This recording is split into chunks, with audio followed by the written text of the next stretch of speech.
మన ప్రభువు మన రక్షకుడైన యేసుక్రీస్తు వారి యొక్క శక్తిగల నామానికి కృతజ్ఞతాస్తులు తెలియచేస్తూ ఉన్నాను. నేటి అంశము కృప ద్వారా కలిగే ఆశీర్వాదాలు. కృప ద్వారా కలిగే ఆశీర్వాదాలు.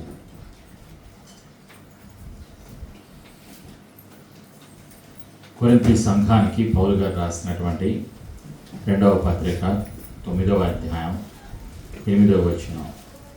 Paul's second letter to Corinthians, chapter 9, verse 8.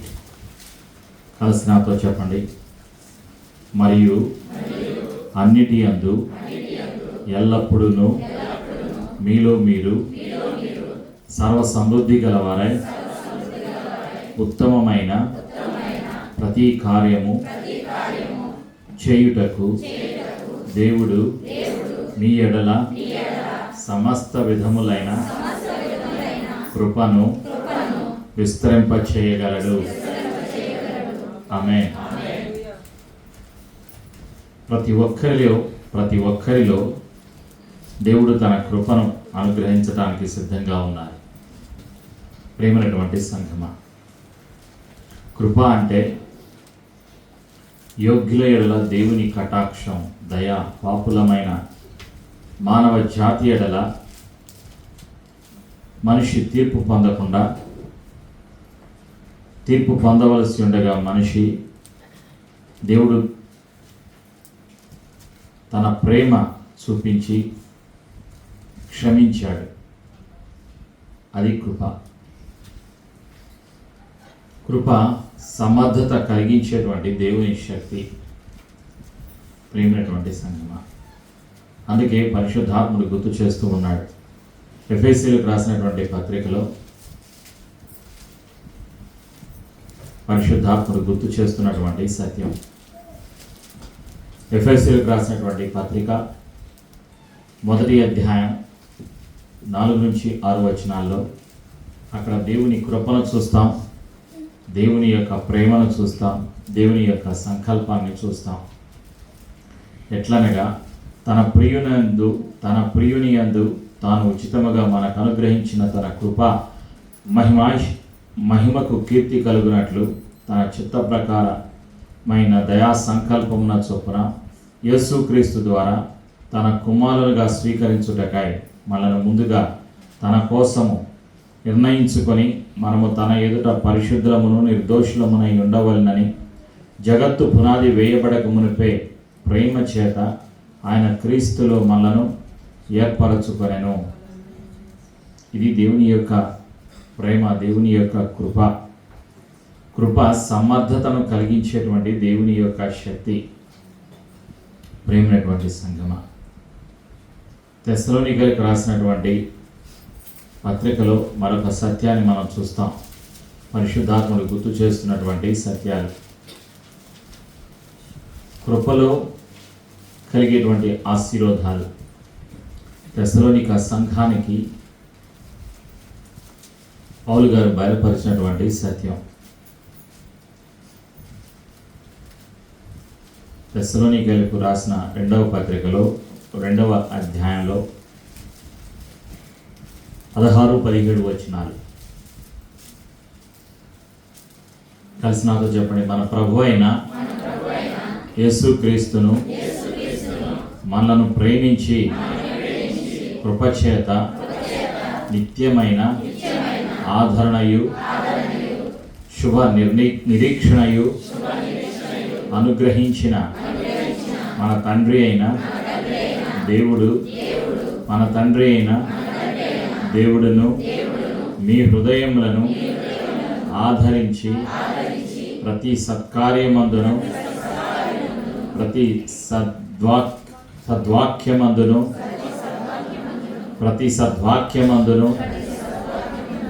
మిమ్మును స్థిరపరచునుగాక. ఆమేన్. కృప సమర్థతను కలిగించేటువంటి దేవుని శక్తి.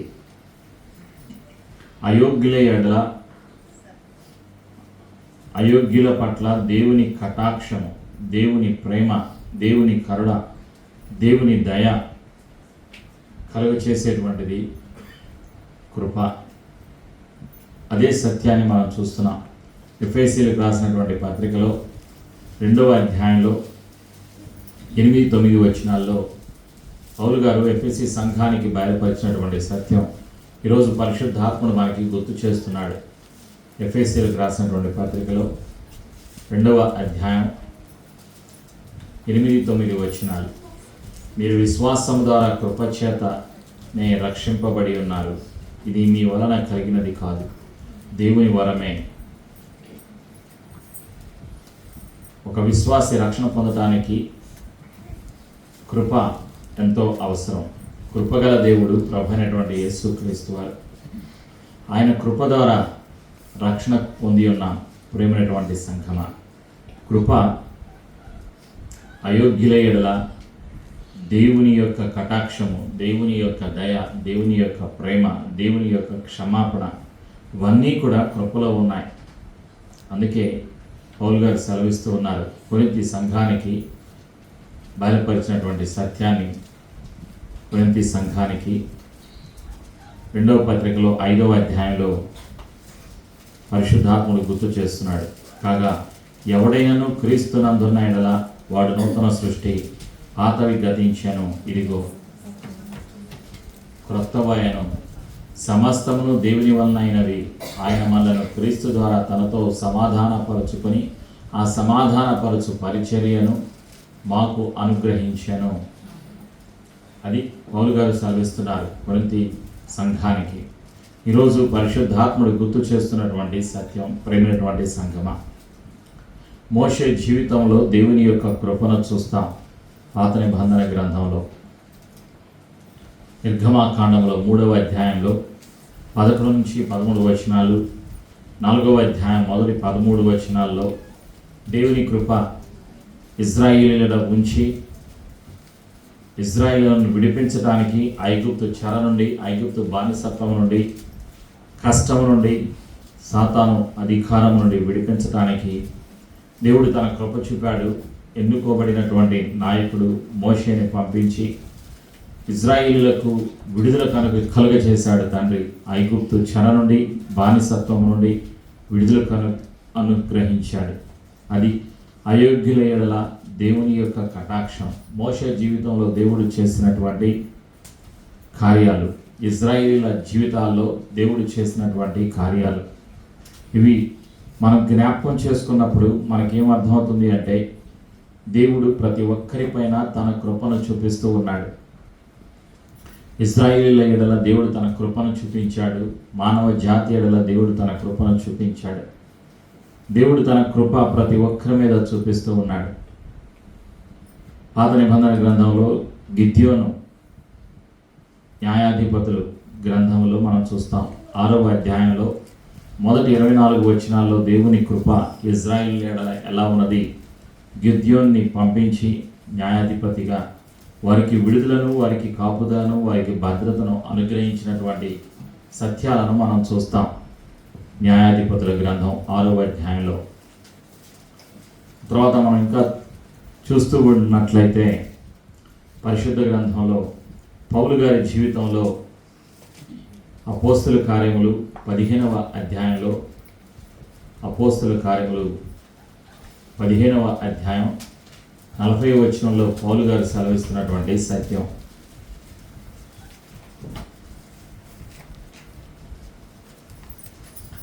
పౌలు శిలను ఏర్పరచుకొని సహోదరుల చేత ప్రభు కృపకు అప్పగింపబడిన వాడై బయలుదేరి సంఘములను స్థిరపరచుచు సిరియా, కిలకయ దేశముల ద్వారా సంచారము చేయుచుండెను. కృపకు తాను అప్పగించుకున్నాడు అపోస్తలుడైనటువంటి పౌలు. అందుకే అనేక ప్రాంతాలలో అనేక రకాలుగా బంధించబడిన, పీడించబడుతున్నటువంటి వారిని విడిపించటానికి, కృపా సత్య సువార్తను ప్రకటించటానికి పౌలు గారు సిద్ధపడి ఉన్నారు. కొరింథీ సంఘానికి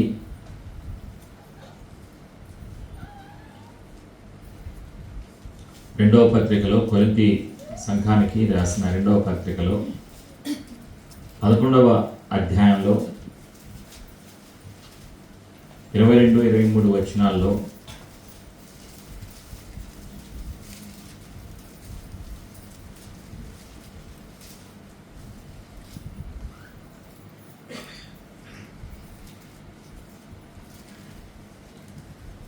కొరింథీ సంఘానికి రాసినటువంటి పత్రిక, 2వ పత్రిక 12వ అధ్యాయం, 12వ అధ్యాయంలో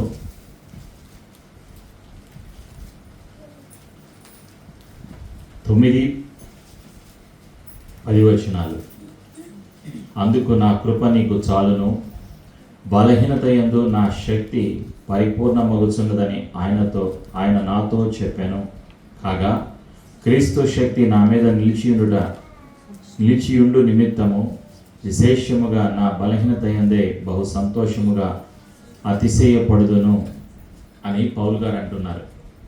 కొరింథీ సంఘానికి బయలుపరిచినటువంటి సత్యం 12వ అధ్యాయంలో 9-10 వచనంలో పౌలు గారితో ఏమంటున్నారంటే, నేనెప్పుడు బలహీనుడను అప్పుడే బలవంతుడను గనుక క్రీస్తు నిమిత్తము నాకు కలిగిన బలహీనతలలోను, నిందలలోను, ఇబ్బందులలోను, హింసలలోను, ఉపద్రవములలోను నేను సంతోషించుచున్నాను అని పౌలు గారు తెలియచేస్తూ ఉన్నారు. ప్రియమైనటువంటి సంఘమా, అదే సత్యాన్ని ఈరోజు పరిశుద్ధాత్ముడు మనకి గుర్తు చేస్తూ ఉన్నాడు.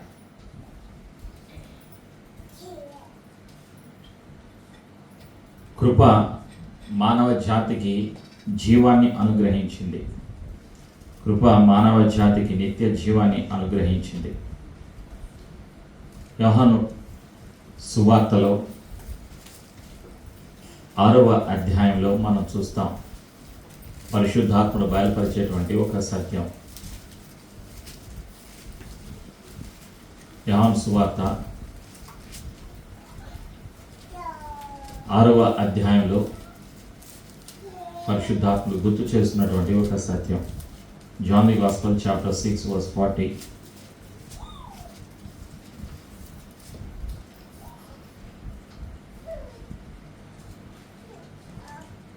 అయితే మీకు జీవము కలుగునట్లు మీరు నా యొద్దకు రానొల్లరు. నేను మనుష్యుల వలన మహిమ పొందువాడను కాను, నేను మిమ్మల్ని ఎరుగుదును. దేవుని ప్రేమ మీలో లేదు అని ప్రభువైన యేసుక్రీస్తు వారు సెలవిస్తూ ఉన్నారు. యూదులతో ఆ మాట ప్రభువైన యేసుక్రీస్తు వారు సెలవిచ్చి ఉన్నారు. యేసు ప్రభువులో జీవము ఉన్నది. యోహాను రాసినటువంటి పరిశుద్ధాత్ముడు యోహానికి బయలుపరిచినటువంటి సత్యం. యోహాను సువార్త 3వ అధ్యాయం 36వ వచనం. John the gospel chapter 3 verse 36. కలిసి నాతో చెప్పండి. కుమారుని యందు విశ్వాసముంచువాడే నిత్య జీవము కలవాడు, కుమారునికి విధేయుడు కానివాడు జీవము చూడడు గాని దేవుని ఉగ్రత వాని మీద నిలిచియుండును. ప్రభు అయిన యేసుక్రీస్తు వారు తన యొక్క ప్రేమను చూపించారు. సిలువలో తన యొక్క జీవితాన్ని సమర్పించారు. యోహాను సువార్తలో పరిశుద్ధాత్ముడు గుర్తు చేసినటువంటి సత్యం. 1వ అధ్యాయం 16-17 వచనాల్లో పరిశుద్ధాత్ముడు బయలుపరుస్తున్నటువంటి సత్యం. ఆయన పరిపూర్ణతలో నుండి మనమందరము కృప వెంబడి కృపను పొందితిమి. ధర్మశాస్త్రము మోషే ద్వారా అనుగ్రహింపబడెను, కృపయు సత్యమును యేసుక్రీస్తు ద్వారా కలిగెను. అందరూ చెప్పండి. కృపయు సత్యమును యేసుక్రీస్తు ద్వారా కలిగెను. ప్రభువైన యేసుక్రీస్తులో కృప ఉన్నది. ప్రభువైన యేసుక్రీస్తులో జీవము ఉన్నది, సత్యము ఉన్నది. ప్రభువైన యేసు సత్యవంతుడు. ఆయన సామర్థ్యాన్ని అనుగ్రహించే దేవుడు. ప్రతి ఒక్కరికి కూడా కృపావరాలను అనుగ్రహించేటువంటి దేవుడు. అందుకే పరిశుద్ధాత్ముడు గుర్తు చేస్తున్నటువంటి సత్యం. యోహాను సువార్తలో 3వ అధ్యాయంలో 16వ వచనంలో John 3:16, for God so loved the world, so he gave his only begotten Son. Whosoever believes in him shall not perish, but have a lasting life. దేవుడు లోకమును ఎంతో ప్రేమించాను కాగా ఆయన తన అద్వితీయ కుమారునిగా పుట్టిన వాని యందు విశ్వాసముంచు ప్రతి వాడును నశింపక నిత్య జీవం పొందినట్లు ఆయనను అనుగ్రహించాను.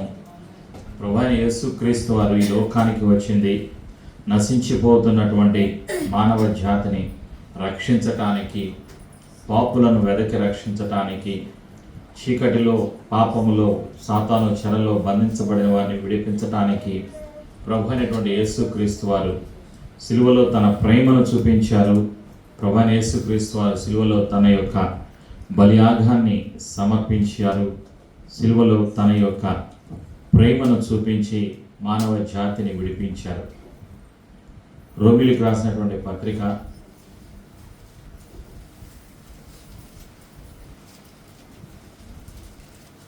5వ అధ్యాయంలో పరిశుద్ధాత్ముడు గుర్తు చేస్తున్నటువంటి మరొక సత్యం. రోమిలికి రాసినటువంటి పత్రిక 5వ అధ్యాయం 8-9 వచనాలు కలిసి నాతో చెప్పండి. అయితే దేవుడు మన ఎడల తన ప్రేమను వెల్లడిపరచుచున్నాడు. ఎట్లనగా మనమింకను పాపులమై ఉండగానే క్రీస్తు మన కొరకు చనిపోయాను. కాబట్టి ఆయన రక్తము వలన ఇప్పుడు నీతిమంతులముగా తీర్చబడి మరింత నిశ్చయముగా ఆయన ద్వారా ఉగ్రత నుండి రక్షింపబడుదుము. ఆమేన్. ప్రభువైన యేసుక్రీస్తు ద్వారా రక్షించబడ్డారు. విశ్వసించిన ప్రతి ఒక్కరూ యేసయ్య కృప ద్వారా రక్షించబడ్డారు. కృపా వరాలు పరిశుద్ధాత్ముడు అనుగ్రహిస్తూ ఉన్నాడు. అందుకే ప్రభు ఏం తెలియచేస్తూ ఉన్నారంటే, హెబ్రీయులకు రాసినటువంటి పత్రిక 4వ అధ్యాయం 16వ వచనం. హెబ్రీయులకు రాసినటువంటి పత్రిక 4వ అధ్యాయం 16వ వచనం. The book of Hebrews chapter 4:16. కలిసి నాకు చెప్పండి. గనుక మనము కనికరింపబడి సమయోచితమైన సహాయము కొరకు కృప పొందునట్లు ధైర్యముతో కృపాసనమునొద్దకు చేరుదము. మనం వెళ్ళాలి, కృపా గల దేవుని దగ్గరికి వెళ్ళాలి. కృప ప్రభువైన యేసుక్రీస్తులో ఉన్నది. ఆయనలో క్షమాపణ ఉన్నది. ఆయన కరుణించిన, కటాక్షించిన, ప్రేమ చూపిన దేవుడు ప్రభు అయినటువంటి యేసుక్రీస్తు వారు. విలాప వాక్యముల్లో ద బుక్ ఆఫ్ లామెంటేషన్స్ 3వ అధ్యాయంలో మరొక సత్యాన్ని పరిశుద్ధాత్ముడు గుర్తు చేస్తూ ఉన్నాడు. విలాప వాక్యములు ఇక్కడ పరిశుద్ధాత్ముడు బయలుపరుస్తున్నటువంటి మరొక సత్యం.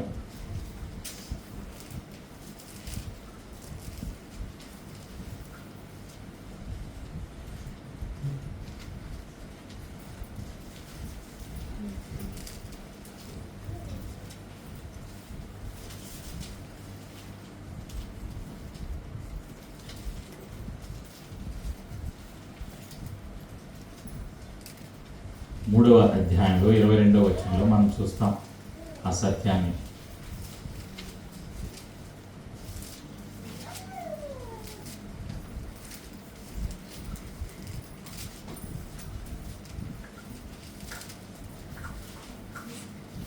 మూడవ అధ్యాయం 22వ వచనంలో పరిశుద్ధాత్ముడు గుర్తు చేస్తున్నటువంటి ఒక సత్యాన్ని మనం జ్ఞాపకం చేసుకున్నాం.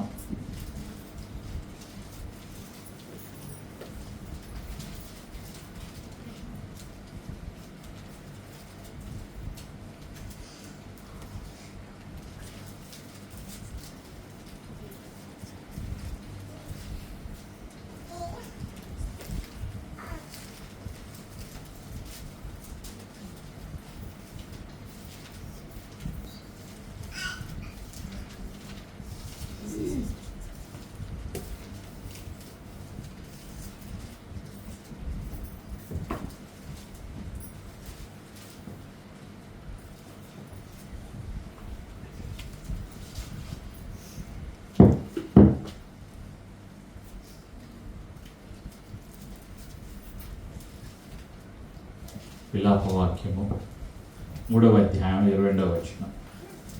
The book of Lamentations chapter 3 verse 22. కలిసి నాతో చెప్పండి. యెహోవా కృపగలవాడు, ఆయన వాత్సల్యత ఎడతెగక నిలుచుచున్నది.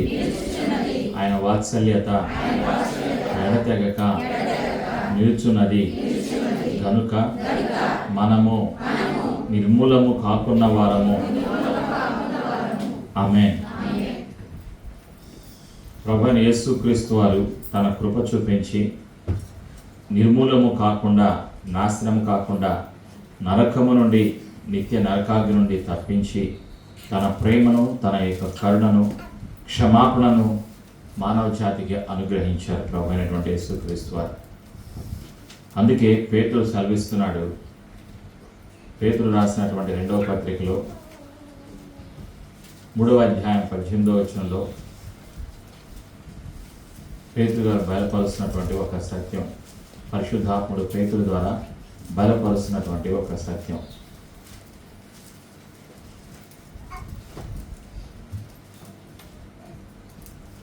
రెండవ పత్రిక, పేతురు రాసినటువంటి 2వ పత్రిక 3వ అధ్యాయం 18వ వచనం.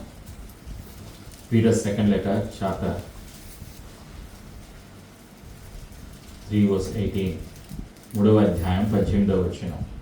కలిసి చెప్పండి. మన ప్రభువును రక్షకుడునైన యేసుక్రీస్తు అనుగ్రహించు కృపయందును జ్ఞానమందును అభివృద్ధి పొందుడి. ఆమేన్. పరిశుద్ధాత్ముడు ఏం కోరుకుంటున్నాడు అంటే అభివృద్ధి చెందాలి, కృపలో అభివృద్ధి చెందాలి, జ్ఞానములో అభివృద్ధి చెందాలి. యేసు ప్రభువు వారు అనుగ్రహిస్తున్నారు జ్ఞానము, కృప, సామర్థ్యము, రక్షణ, క్షమాపణ, ప్రేమ ప్రభువైన యేసుక్రీస్తులో ఉన్నాయి. ఇవన్నీ కూడా పరిశుద్ధాత్ముడు సహాయం చేస్తాడు కృపయందును జ్ఞానమందును అభివృద్ధి పొందటానికి. We need to grow in love, in grace, in knowledge, in wisdom.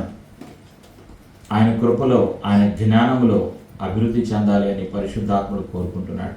ప్రియమైనటువంటి సంగమా, ప్రభువైన యేసుక్రీస్తు వారి యొక్క రాకడ సమీపంగా ఉంది. రెండవసారి ప్రభువైన యేసుక్రీస్తు వారు త్వరలో రాబోతూ ఉన్నారు.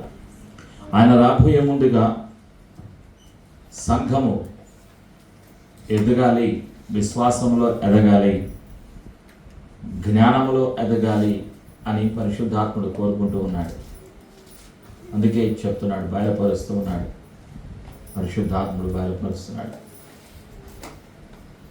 సమస్త విధములైన కృపను ఆయన విస్తరింప చేయడానికి సిద్ధముగా ఉన్నాడు. సంఘాన్ని బలపరచడానికి, ప్రతి విశ్వాసిని కూడా స్థిరపరచడానికి, ప్రతి విశ్వాసిని ఆశీర్వాదంలోకి నడిపించడానికి ఆయన సిద్ధముగా ఉన్నాడు. అందుకే అన్నిటి యందు ఎల్లప్పుడూ మీలో మీరు సర్వ సమృద్ధి గలవారై ఉత్తమమైన ప్రతి కార్యము చేయుటకు దేవుడు మీ ఎడల సమస్త విధములైన కృపను విస్తరింప చేయగలడు. తన కృపను విస్తరింప చేయడానికి సిద్ధంగా ఉన్నాడు. ప్రభువైన యేసుక్రీస్తు వారిని కలుసుకోవటానికి, ప్రభువైన యేసుక్రీస్తు వారి యొక్క రాకడకు సిద్ధపడటానికి పరిశుద్ధాత్ముడు సహాయం దయచేస్తూ ఉంటాడు. ప్రేమైనటువంటి సంఘమా, అందుకు మనం సిద్ధపడాలి అని పరిశుద్ధాత్ముడు కోరుతూ ఉన్నాడు. ప్రతి ఒక్కరూ కూడా సిద్ధపడాలి అని కోరుతూ ఉన్నాడు. ఆయన రాకడకు సిద్ధపడాలి. ఆయన ప్రేమను పొందుకోవటానికి, ఆయన చూపిన రక్షణను పొందుకుంటూ, రక్షణను కాపాడుకుంటూ, ఆయన చిత్తాన్ని జరిగించటానికి, ఆయన అనుగ్రహించిన కృపావరాలను పొందుకోవటానికి సిద్ధపడాలి అని పరిశుద్ధాత్ముడు కోరుకుంటూ ఉన్నాడు. గడిచిన సంవత్సరం అంతా తన కృప చూపించాడు. మన జీవితాల్లో అనేక సమస్యల నుండి, అనేక ప్రమాదాల నుండి, బలహీనతల నుండి, బంధకాల నుండి విడిపించి సురక్షితంగా, సజీవంగా ఉంచింది ప్రభు అయినటువంటి యేసుక్రీస్తు వారి యొక్క కృప. ఆయన కృప నిత్యము ఉంటుంది. ఆయన నిత్యము కరుణించి ప్రతి ఒక్కరిని కాపాడటానికి సిద్ధముగా ఉన్నాడు. ఆయన రాకడకు ప్రతి ఒక్కరూ కూడా ఉపయోగపడాలి అని పరిశుద్ధాత్ముడు కోరుకుంటూ ఉన్నాడు. అందుకే ఆయన సెలవిస్తూ ఉన్నాడు. ఏమిటి అంటే, సమస్త విధములైన కృపను విస్తరింప చేయగలడు. ఈ లోకంలో పాపం విస్తరిస్తుంది, అదే రీతిగా కృప కూడా అధికముగా విస్తరిస్తుంది. రోమిలకు రాసినటువంటి పత్రికలో మనం చూస్తాం ఆ సత్యాన్ని. 5వ అధ్యాయం 21వ వచనం, అయినను పాపము మరణమును ఆధారం చేసుకుని ఎలాగూ ఏలెనో అలాగే నిత్య జీవము కలుగుటకై నీతి ద్వారా కృపయు మన ప్రభువైన యేసుక్రీస్తు మూలముగా ఏలు నిమిత్తము పాపం ఎక్కడ విస్తరించేనో అక్కడ కృప అపరిమితముగా విస్తరించేను. ఈ లోకములో పాపం విస్తరిస్తుంది, అయినప్పటికీ కృప కూడా విస్తరిస్తుంది. కృప దేవుడు తాను చూపిస్తున్నాడు. ఆయన జీవిస్తూ ఉన్నాడు.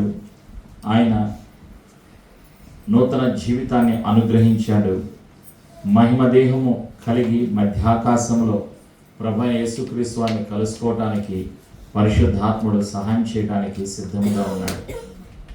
ప్రభువైన యేసుక్రీస్తు వారి యొక్క రాకడ సమీపముగా ఉన్నది. అందుకే కృప విస్తరిస్తుంది, కృపా వరాలు విస్తరిస్తాయి. కృప ద్వారా సామర్థ్యము పెరుగుతుంది, కృప ద్వారా ఆశీర్వాదము కలుగుతుంది.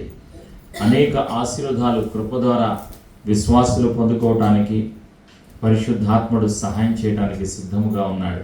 ప్రియమైనటువంటి సంఘమా, కృపలో ఎదగాలి, కృపలుండి కృపకు మనం ఎదగాలి అని పరిశుద్ధాత్ముడు కోరుకుంటూ ఉన్నాడు.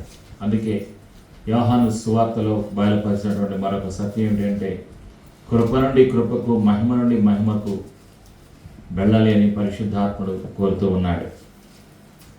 యోహాను రాసిన సువార్తలో 1వ అధ్యాయం 16వ వచనం, ఆయన పరిపూర్ణతలో నుండి మనమందరము కృప వెంబడి కృపను పొందితేమి. కృప నుండి కృప పొందుకుంటాం. ఆయన ద్వారా, ప్రభువైన యేసుక్రీస్తు ద్వారా కృప నుండి కృపలోకి ఎదగాలి అని పరిశుద్ధాత్ముడు కోరుకుంటూ ఉన్నాడు. ప్రియమైనటువంటి సంఘమా, ఈరోజు పరిశుద్ధాత్ముడు మనకి గుర్తు చేస్తున్న సత్యం ఏమిటి అంటే కృప ద్వారా అనేక ఆశీర్వాదాలు ఉన్నాయి. కృప ద్వారా కృపావరాలు, కృప ద్వారా ప్రేమ, కృప ద్వారా క్షమాపణ, కృప ద్వారా కృప ద్వారా జ్ఞానము, కృప ద్వారా జీవము, నిత్య జీవము, ప్రభువైన యేసుక్రీస్తు ద్వారా ఇవన్నీ కూడా మానవుడు కలిగి ఉంటున్నాడు. అందుకు మనం సిద్ధపడాలి.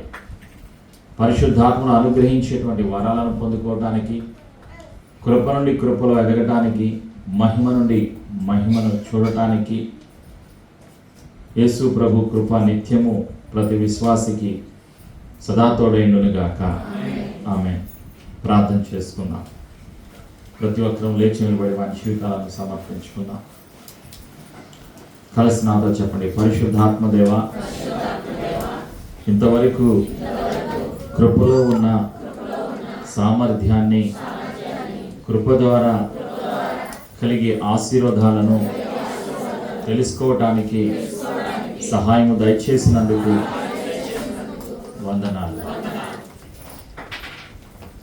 ప్రతి కార్యము చేయుటకు దేవుడు మీ ఎడల సమస్త విధములైన కృపను విస్తరింప చేయగలడు అన్న వాగ్దానాన్ని యేసు ప్రభు నామములో అనుగ్రహిస్తున్నందుకు వందనాలు. కృపలో ఎదగటానికి, యేసయ్యలో జ్ఞానములో ఎదగటానికి, యేసయ్య రాకడకు సిద్ధపరుస్తున్నందుకు వందనాలు. పరిశుద్ధాత్ముడు నా సహాయకుడు, యేసు ప్రభు అని ఒప్పుకొనుచున్నాను. ప్రతి అనుమానమును, ప్రతి ఆటంకమును, ప్రతి బలహీనతను, ప్రతి చీకటి అధికారాన్ని యేసు ప్రభు నామములో దూరపరుస్తున్నాను. యేసు రక్తములో నా జీవితాన్ని ముద్రిస్తున్నాను. యేసు ప్రభు అని ఒప్పుకొనుచున్నాను. నేను విన్న యేసయ్య మాటలు అందరికీ చెబుతాను. ఈ సమర్పణ ప్రార్థన యేసు నామములో చేసి ఆశీర్వాదాన్ని యేసు ప్రభు నామములో పొందుకొనుచున్నాను తండ్రి. ఆమేన్.